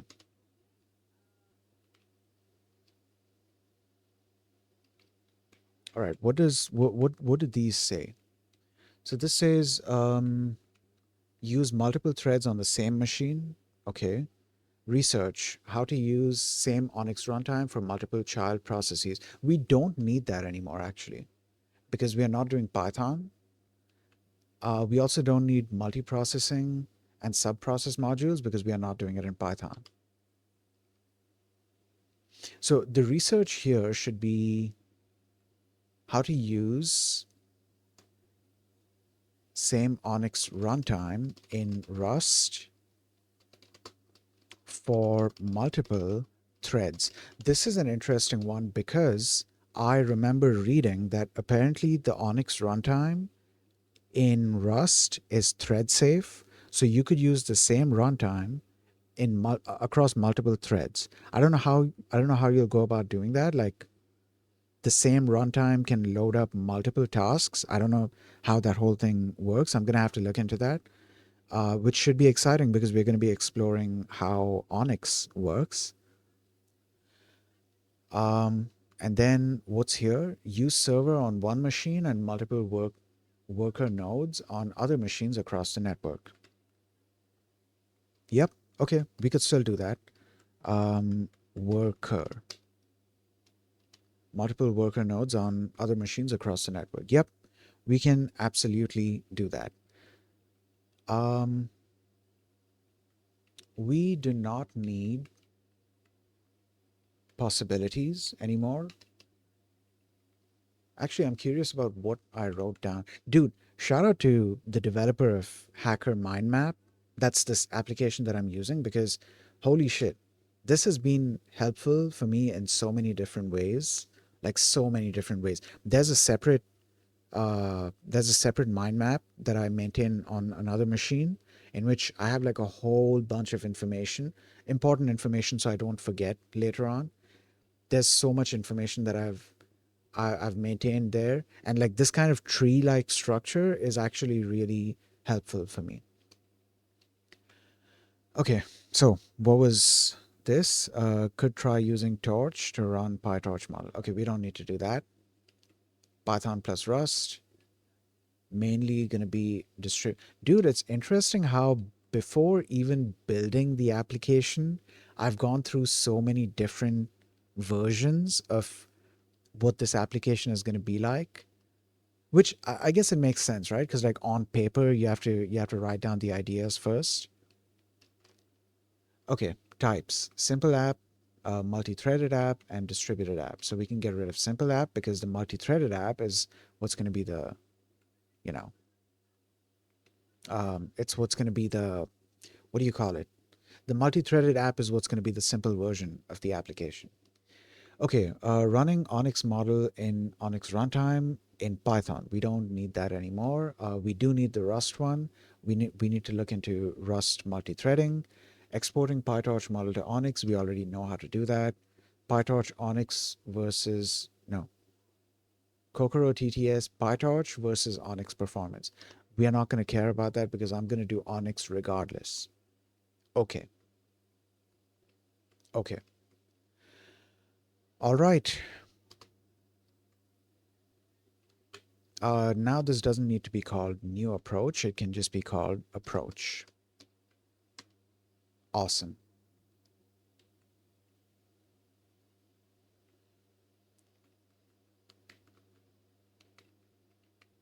Okay, that was something that I was gonna write down relating to Kokoro TTS. I don't remember.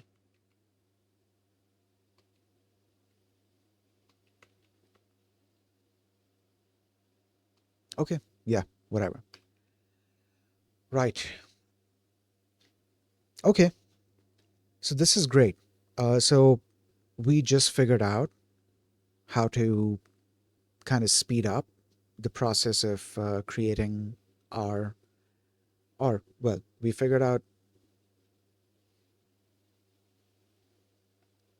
how to, let's say, fast track the process of getting to the point where we have a working TTS system. Now, how fast it's really going to be, I don't know. That is yet to be seen because I'm going to be running that same model on the same machine. That's the important part. I'm going to be running that model on the same machine that that I'm streaming off of. So I don't know how well that's going to work out. I could have tried running it on a different machine and then sending the audio files or the audio data over to a machine over to this machine, so that way I would be able to offload the. You know what? Why don't I try that? Actually, I could try that. Technically, I could try that, and then we would need an extra component in there. The only difference there would be that we would need to add in an extra component, which instead of playing the audio data, once the audio data is generated, instead of playing the audio data, it sends the audio data to another machine. Though I'm still gonna have to keep my whole like that the audio system thing that I had in mind, like where I'm keeping track of how at what pace the data is arriving. So let's say I've typed a sentence and I typed another sentence 5 seconds later. That those 5 seconds should be reflected in the final audio um, that's being played. So it can play a little later than 5 seconds. It shouldn't play earlier than 5 seconds. That's the important thing. So I'm gonna need to implement a system that actually does that. And yeah, I'll have to see to what extent I can leverage multi-threading, because I do have a separate desktop which I don't think is really using. Hold on. So the desktop that I'm not actually, okay, that's a good point. Hold on. Wait a second. So oh wait, I should not do that. I should not be doing that. I should be careful doing that.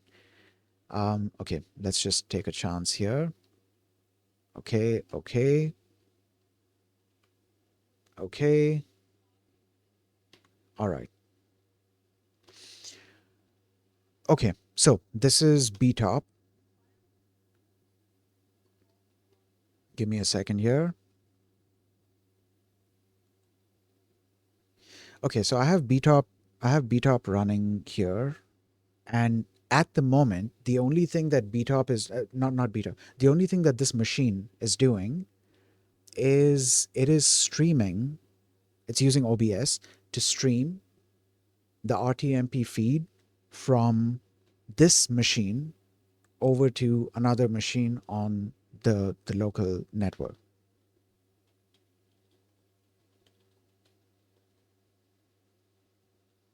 So I could technically run the TTS program here and then have the output be sent to my streaming machine, where it will mainly only be used to play. Like, I could send it over to the streaming machine where it's mainly only going to be played. It's not going to be processed, or it's not going to be generated there. It's the basically the TTS model is not running on my streaming machine. Then it's running on this machine, because this machine's resources are idle. That did not occur to me before. Okay, wait. Um, ideas, multi-threaded. Oh God, dude. Okay, wait. I need to be careful with that. Definitely need to be careful with that. Okay.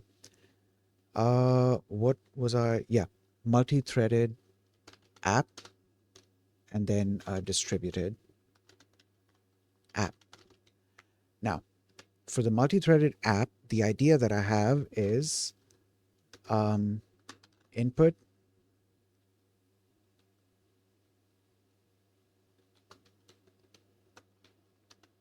How do I type this out? Okay, input app runs on what is that called? Other laptop. I'm going based off of the tmux session names that I've set up. Input app runs on other laptop. Okay. Um, TTS, or should I call it Stream AI Voice app,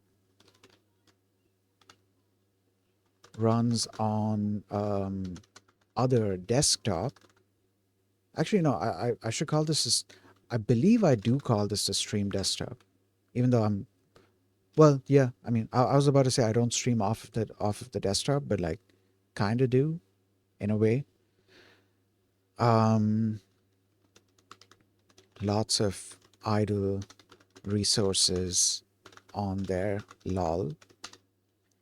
And then um, audio.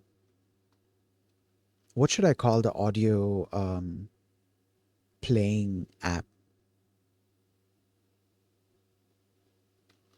Let's just say audio playing app runs on stream laptop. Very little resources available on there, lol. Okay, all right. Um, yeah, I like this idea.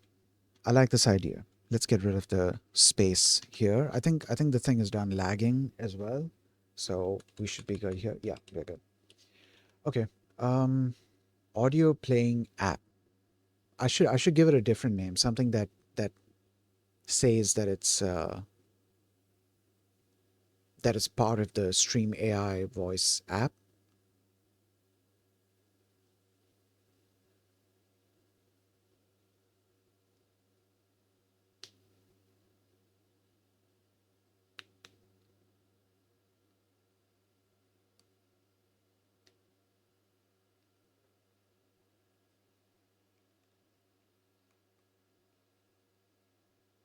Okay. Yeah. Cool. So save, and this is what we are going to be working on now. And the distributed version is going to come in later on, once I've done a bunch of research on networking related stuff.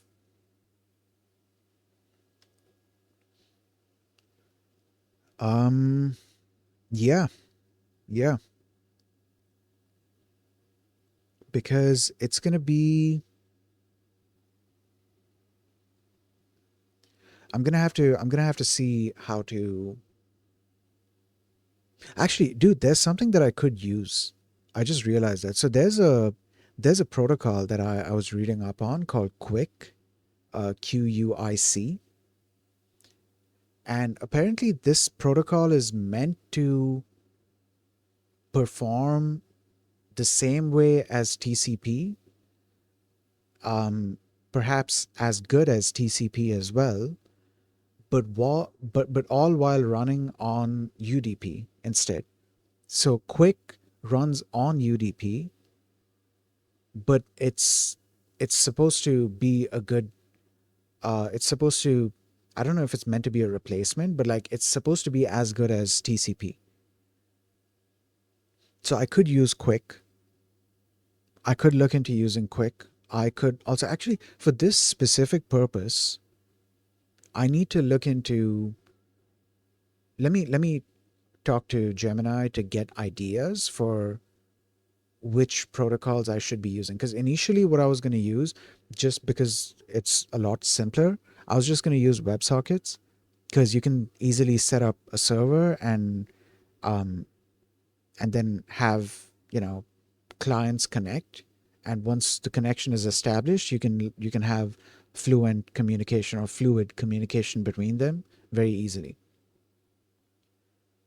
But I'm wondering if there's a way to, or well, I'm wondering if there's something that might be faster. Because, like, I feel like sending the audio data over. Oh, dude, you know what I could do? The audio data, I could compress the audio data and then send it. And then when it's received on the other end, it could be decompressed and then it could be played. And because because it's being done in Rust, so hopefully I should be able to get decent performance out of it. Yeah, yeah. Another thing that I should look into doing is maybe, like to a certain extent, I need to make it so the Stream AI voice app isn't very tightly coupled with. Actually, okay, that's not going to be an issue. I was about to be like, okay, I need to make sure that the TTS model is not very tightly coupled with the application itself, but that's not going to be the case to begin with because we're using Onyx. Like that's the whole idea with using Onyx, right? So then I should be able to plug in any other model if I need to, as long as I'm able to export it to Onyx, that is. Yeah, dude. Okay, cool. Great. Awesome. Now,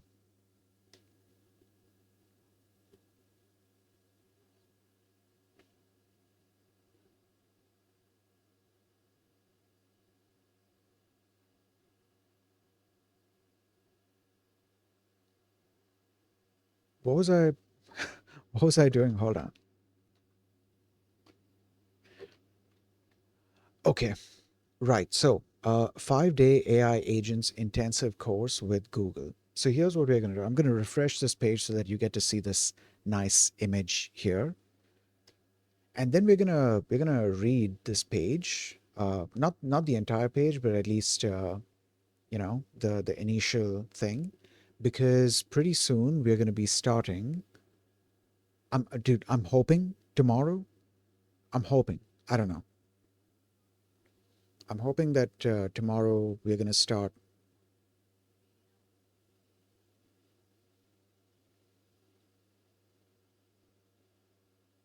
Sorry, zoned out. Okay. I'm hoping that tomorrow we're going to start learning this. I don't know if I should bother waiting for, okay, there's this issue that I have where it's like, okay, I want to do something which is going to help me make progress in a certain way, right? But then I'm like, I want to stream that, but I'm not able to stream. I'm not able to do a talking stream right now. So we're going to wait. We're going to wait until I do have the chance to do the talking stream. But the problem is if it takes me a day or two to get that chance, then I've lost that opportunity to make that progress that I could have made, right? And the reason I'm not able to do the talking stream is or well, the reason I'm not able to do the stream is because I'm not able to do a talking stream in that moment. But what if I let that go? This is just me thinking out loud. What if I just let that go and just start up the stream whenever I want to? Like, if it's something that I feel like I want to stream, okay, I feel like my machine is about to freeze, which is why even refreshing this page is now taking time.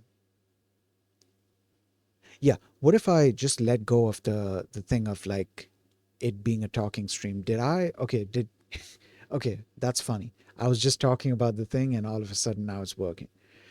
But yeah, what if I just let go of the talking stream thing and like whenever I want to actually, you know,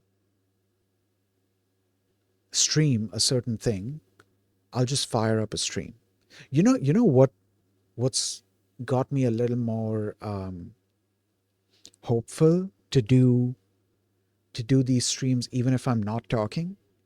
I remember Zentrea mentioning, I think she had a I don't remember what exactly the occasion was. I think it was her anniversary. I think maybe it was like a I don't know, 7 year, 8 year, 10 year anniversary, something. There was some kind of special occasion, and they were chatting about stuff. And she was talking about how she's come a long way since the notepad days. I wasn't there during those days. I had only found her once she got on VR chat. But like, I don't know if like, so I don't know exactly what she meant by that. But what I picked up from that is that maybe back when she had started streaming, she was doing it through Notepad, like the talking thing. She was doing it through Notepad. So I was like, dude, why am I being so picky about the talking thing, right? Why can't I just do the mute streams?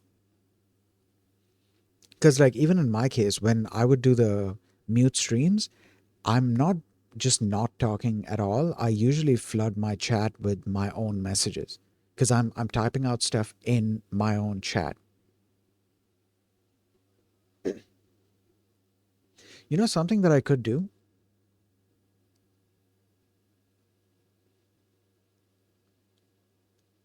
There's something that I could do. There's definitely something that I could do. I could um this would require me to learn Ratatouille as soon as possible, or find a way to do this in Python. But I would prefer to do it in Rust. But yeah, like I was saying, something that I could do is I could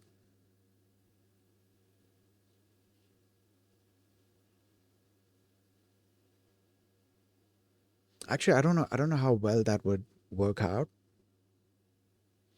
Okay, what I was about to say is that something I could do is have like a I could have like a separate section somewhere on my stream or on somewhere on my screen in fact, where whatever text I'm trying to say, whatever text I'm trying to type, it appears in like, big block letters whenever I'm saying the thing.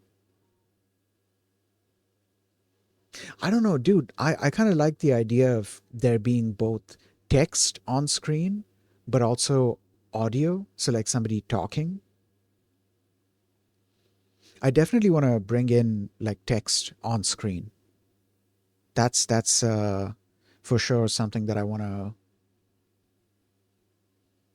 to try out. Actually, then in that case, give me a second.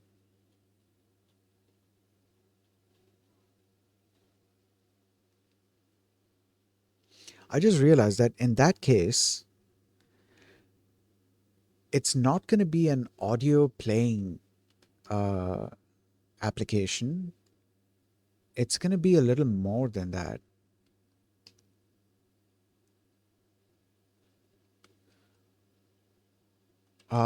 What should I call the application though?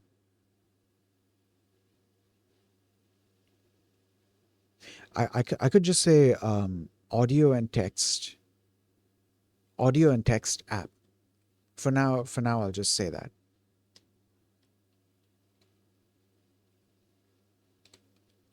So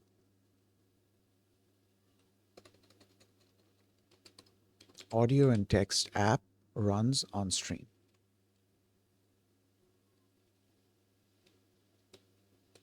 We can add some more information here. This app receives.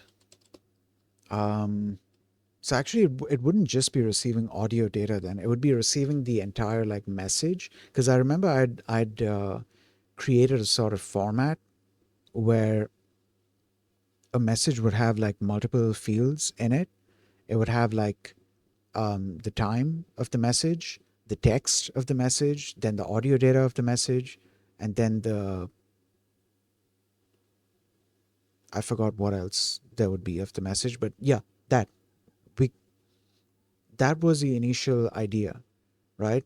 We have this audio data, we have this entire message, this entire, let's call it TTS message or TTS body, or I don't know, I'm gonna have to come up with some intuitive name that um that indicates that there's more than just audio within this. There's the time, there's the timestamp, the text, and then the audio data. So I need to find like a, a suitable name. But yeah, the app receives. Um, let's call it a TTS packet, or should we call it a voice packet? Okay, let's call it a TTS packet. Um,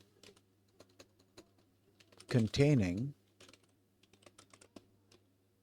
containing what? Containing timestamp. Oh God. Okay, it's getting stuck again. Give me a second. Let me just come here. Okay, this is better. Containing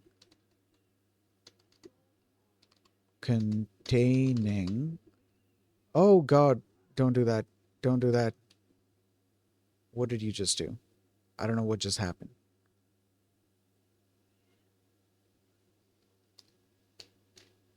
Okay, we can try that again. Right. So, app receives TTS packet.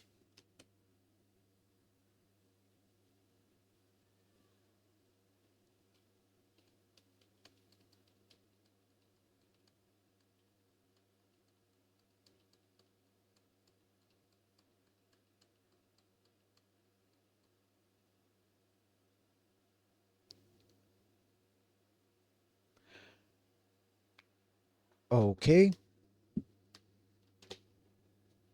we are just going to do it here. Okay, app receives TTS packet. Containing timestamp, text, message, and audio data. Actually, we could have it be compressed audio data. Oh, well, okay. We can note down the compression thing somewhere.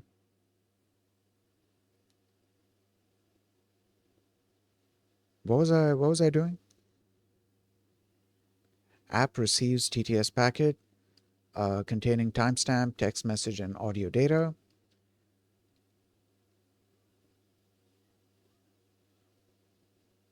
Oh, you know what? Wait. Use compression when transporting audio data. Okay, right. Then,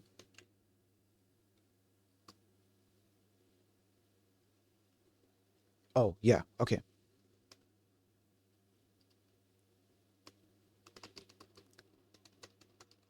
TTS packet is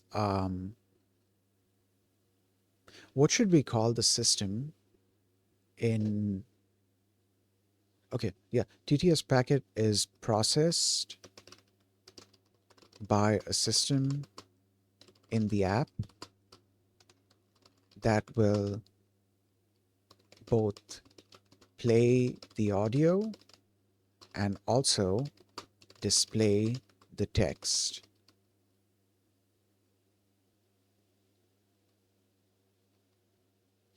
Something else I need to keep in mind is that the text needs to be displayed. Um, the text needs to be displayed for as long as the audio is playing. Uh, let me just write that down here. The text should be on screen for as long as the audio is playing. Right. Okay. Cool. Great.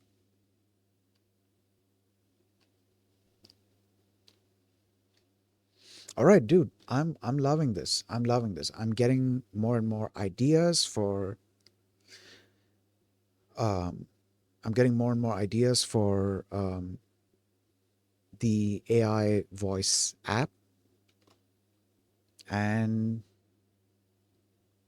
yeah, we should have something set up soon. Okay, so let's read this and then we can end off here. Okay, 5-day AI agents intensive course with Google. Welcome to our 5-day AI agents intensive course with Google. What is the what is the 5-day AI agents intensive? This 5-day online course was crafted by Google's ML researchers and engineers to help developers explore the foundations and practical applications of AI agents. You learn the core components, models, tools, orchestration, memory, and evaluation. Finally, you'll discover how agents move beyond LLM prototypes to become production ready systems. Okay? Each day blends conceptual. Wait, what was that previous? Finally, you'll discover how agents move beyond LLM prototypes to become production ready systems. Okay, all right. Each day blends conceptual deep dives with hands on examples, code labs, and live discussions. By the end, you'll be ready to build, evaluate, and deploy agents that solve real world problems. This page serves as the central sub. That's what I was about to say. Central hub. This page serves as a central hub for all course materials, updates, and resources. Okay, how the course works. This course is designed to be flexible and interactive, allowing you to learn at your own pace while benefiting from live sessions and community engagement. Daily content release. New assignments will be posted each day on this Kaggle course page, your primary source for all course material. Assignment notifications fast follow. Given the large number of participants, links to all assignment materials, including white papers, code labs, and podcast episodes, will also be shared on the Kaggle Discord and sent via follow up email shortly after being posted. Okay. Support and discussion. Okay. Daily live streams. Okay. Course completion. To get the most out of this intensive, we recommend completing all course materials, including white papers, podcasts, and code labs, before starting the capstone project. Assignments are provided for your learning, so assignment submissions are not required and you can complete them at your own pace. Capstone project. On the final day, you'll have the chance to apply everything you've learned by building your own AI agent. By participating in the capstone project, you'll earn a badge on Kaggle. Okay. Community. We want this community to be positive and supportive. Please follow Kaggle's community guidelines found here. Okay, setup instructions. Okay, you need a Kaggle account. Okay, you need an AI Studio account. Okay, sign up for a Discord account and join us on the Kaggle Discord server. We have the following channels. Okay, all right, cool, great, awesome. So I'm gonna set I'm gonna set this whole thing up, and yeah, yeah, I think uh give me a second here.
Okay, so I think I'll raid this person. Their name is that glowing bun. Uh, I think they're playing some game. I'm not sure what they're doing, but yeah, we're gonna go hang out in their stream. So yeah, that's gonna be it for today's stream.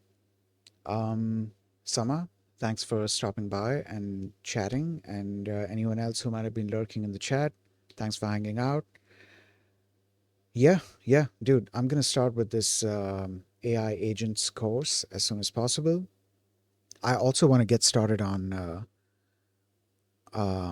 the Stream AI voice app as soon as possible. So I need to get on that soon. I feel like I should be able to like just get into it like now,